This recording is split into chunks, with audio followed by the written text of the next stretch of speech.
Hello दोस्तों, class twelfth Hindi 2023 के board exam के लिए हम पढ़ चुके हैं पाठ जिसका नाम है कैकेयी का अनुताप। आज पढ़ेंगे पवन दूतिका पाठ के प्रश्नोत्तर के बारे में। और इसमें देखते हैं क्या दिया गया है। पहला पद्यांश है, बैठी खिन्ना एक दिवस वे गेह में थी अकेली, आके आंसू दृग युगल में थे धरा को भिगोते, आई धीरे इस सदन में पुष्प सदगंध को ले, प्रातः वाली सुपवन इसी काल वातायनों से। तो इसमें जो राधा जी हैं वो बहुत इनकी विरह अवस्था का वर्णन किया गया है।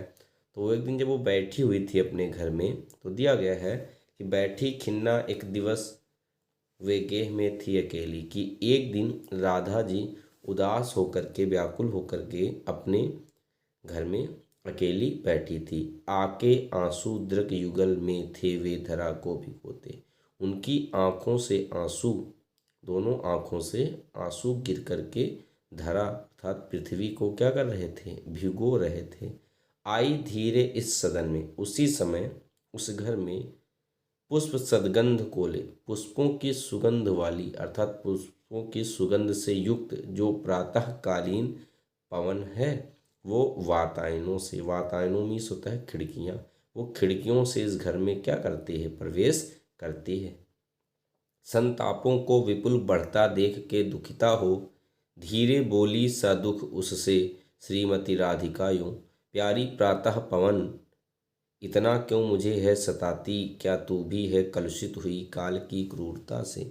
संतापों को, कष्टों को अपने ऐसे बढ़ता देखकर व्याकुल होकर के राधिका जी दुख से कहती हैं। क्या कहती हैं, ये तो खुद दिया गया है कि अपने कष्टों को लगातार बढ़ता देखकर धीरे से श्रीमती राधिका जी ऐसे कहती हैं। क्या कहती हैं कि हे प्यारी प्रातःकालीन पवन, मुझे तुम इतना क्यों सता रही हो। तो दुखी होकर के राधा जी कहती हैं कि हे प्रातःकालीन पवन, तुम मुझे इतना क्यों दुख दे रही हो या इतना क्यों सता रही हो।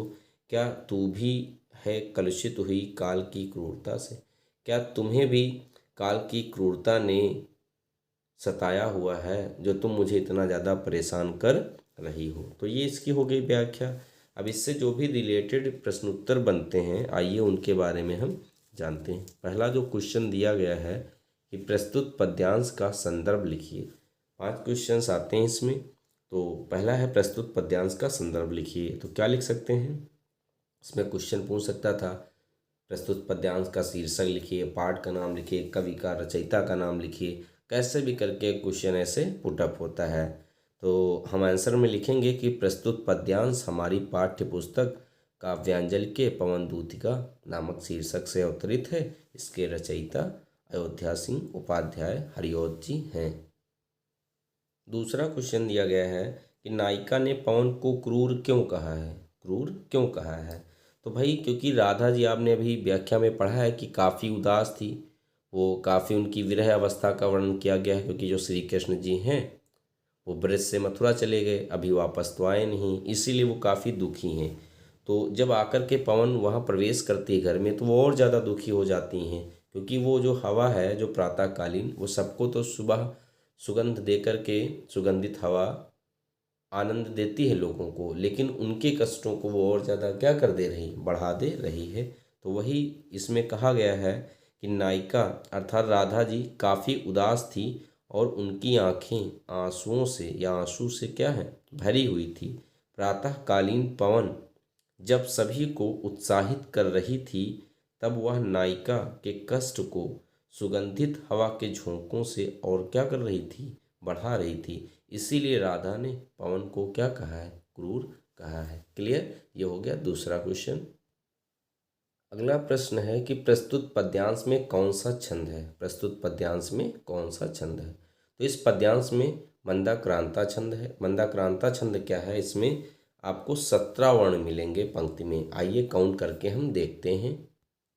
तो काउंट किया जाए, जैसे देखिए यहाँ पर दिया गया है 1 2 3 4 5 6 7 8 9 10 11 12 13 14 15 16 17 17 है इसमें। यहाँ पर भी दूसरी लाइन में भी आप चेक कर सकते हैं, जैसे 1 2 3 4 5 6 7 8 9 10 11 12 13 14 15 16 17 17 यहाँ पर भी हैं।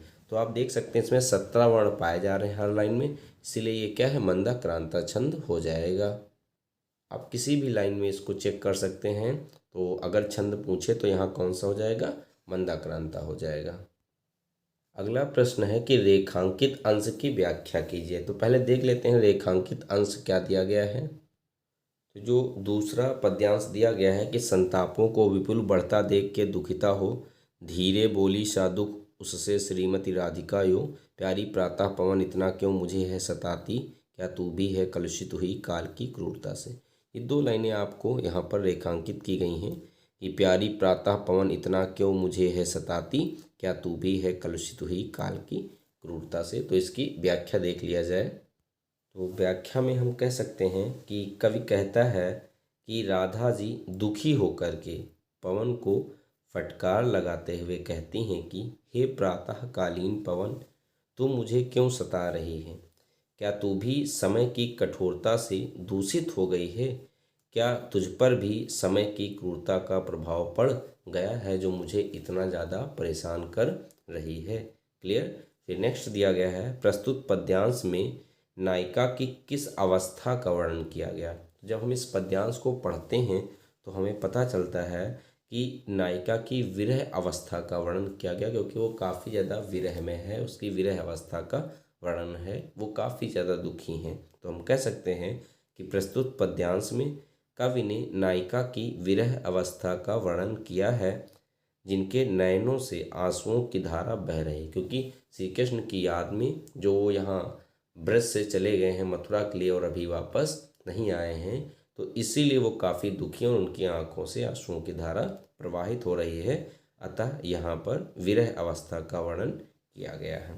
फिर अगला प्रश्न है कि प्रस्तुत पद्यांश में कौन सा अलंकार है। तो इसमें कौन सा, अगर देखा जाए तो मानवीकरण क्या होता है, जब कोई निर्जीव या जो भाव होते हैं उनको जब मानव के जैसा प्रतीत किया जाए, ऐसा लगे कि जैसे उनमें भी मानव के जैसे या फिर सजीवों के जैसे लक्षण हैं, तो वहाँ पर होता है मानवीकरण अलंकार। तो इस पद्यांश में राधा जी ने जो बात की है वो किससे की है, पवन से की है।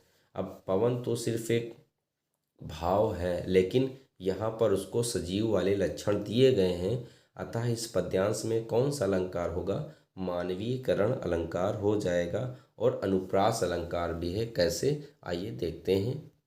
जैसे जो लाइन दी गई है कि प्यारी प्रातः पवन इतना क्यों मुझे है सताती, तो जो पा वर्ण है उसकी देखो बार बार पुनरावृत्ति हो रही, तो यहाँ पर कौन सा अलंकार हो जाएगा, अनुप्रास अलंकार हो जाएगा। तो इस तरीके से ये पहला पद्यांश कंप्लीट होता है।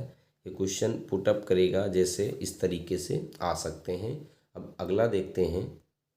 दूसरा पद्यांश है इसी पवन दूतिका पाठ का कि मेरे प्यारे नौ जलद से कंज से नेत्र वाले, जाके आए ना मधुवन से और न भेजा संदेशा, मैं रो रो के प्रिय विरह से बावली हो रही हूँ, जाके मेरी सब दुख कथा श्याम को तू सुना दे। तो इसकी व्याख्या क्या बन सकती है कि राधा जी कहती हैं कि हे पवन, मेरे प्यारे नौ जलद से नवीन मेघ के समान और कंज से नेत्र वाले, कमल के नेत्र जैसे, जो मेरे श्री उनके जो नेत्र हैं वो कैसे हैं, कमल के जैसे हैं। तो वो कहती हैं प्यारे नौ जलद, जलद मीस होता है बादल, नौ मीस नवीन, और कंज का मतलब हो जाएगा कमल, नेत्र मीस हो जाएगा नेत्र या आँखें। तो जो मेरे श्री कृष्ण जी हैं जो नवीन मेघ के जैसे हैं और जो उनकी आँखें हैं वो कमल के समान हैं, जो मधुवन से, जो मधुवन अर्थात ब्रज से गए हैं मथुरा के लिए और वापस भी नहीं आए हैं, और ना तो उन्होंने हम लोगों के लिए कोई संदेश भेजा है।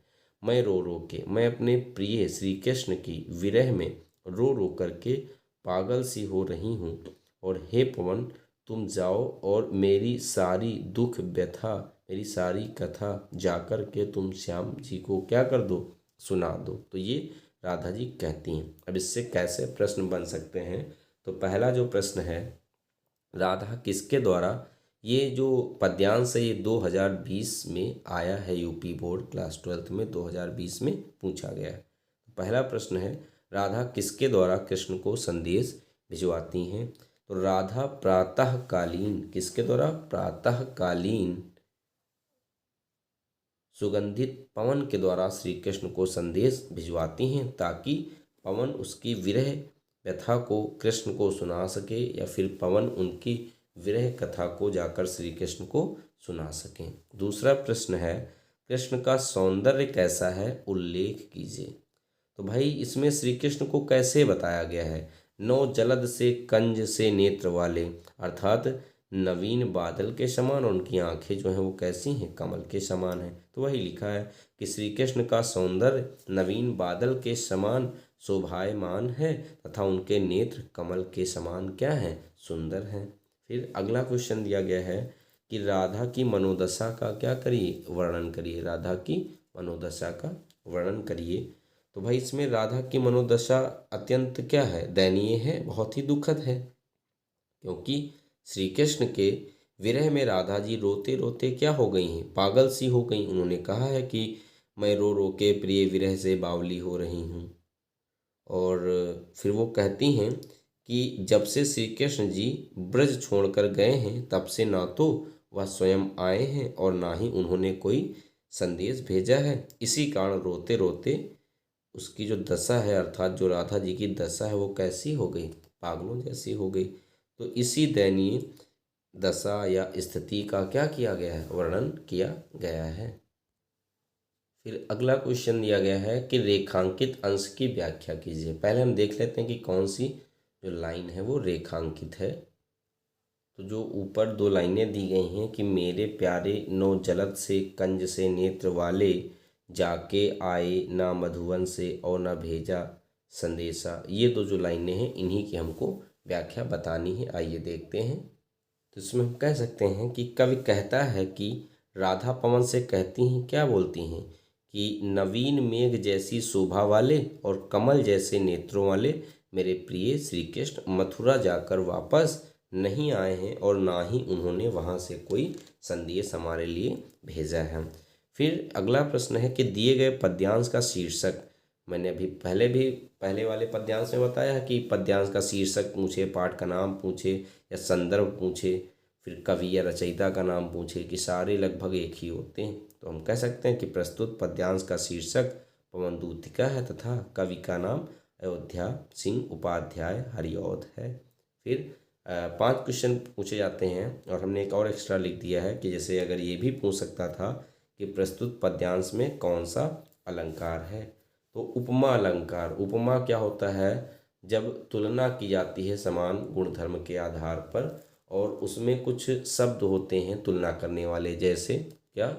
जैसे जैसे, सम, समान, की तरह, के जैसे, तो वो उपमा अलंकार होता है। आइए देखते हैं कैसे तुलना की गई है। जो पहली लाइन दी गई है कि मेरे प्यारे नौ जलद से, कि जो श्री कृष्ण जी हैं वो नवीन मेघ के समान शोभा वाले हैं, के समान शोभा वाले हैं, और जो उनके नेत्र हैं वो कमल नहीं, कमल के जैसे हैं, अर्थात कमल के समान नेत्र हैं। तो यहाँ पर अलंकार क्या हो जाएगा? उपमा हो जाएगा। इस दोस्तों, अगर ये वीडियो आपको अच्छी लगी हो तो अपने दोस्तों में भी शेयर करें, ताकि उनको भी इसका लाभ मिल सके। और कमेंट बॉक्स में लिखकर ज़रूर बताइए कि कैसा लगा यह वीडियो। नेक्स्ट वीडियो में हम पढ़ेंगे थोड़ा सा व्याकरण के भी बारे में, और उसके साथ साथ ये काव्य का भी कार्य चलता रहेगा। Thank you.